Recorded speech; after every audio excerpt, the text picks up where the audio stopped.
234 தொகுதிகளில் முதல் முறையாக விடுதலை சிறுத்தை கட்சியின் தலைவர் தொல் திருமாவளவன் பிறந்தநாள் மற்றும் எழுச்சி நாளை முன்னிட்டு தியாகிகளுக்கு திருமாமணி விருதுகள் வழங்கும் விழா கடலூர் மேற்கு மாவட்ட செயலாளர் வீர திராவிடமணி தலைமையில் நடைபெற்றது.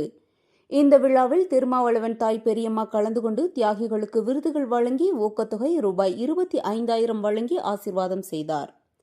சிறப்பு விருந்தினராக காட்சி ஊடக சூப்பர் ஸ்டார் முக்தார் அகமது கலந்து கொண்டு சிறப்புரை ஆற்றினார்.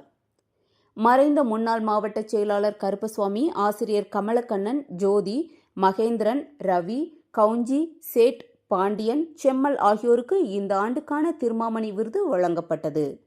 இதில் மாநில, மாவட்ட, ஒன்றிய, நகர, பேரூர் கிளை கழக நிர்வாகிகள் மற்றும் சார்பு நிர்வாகிகள் கலந்து கொண்டனர்.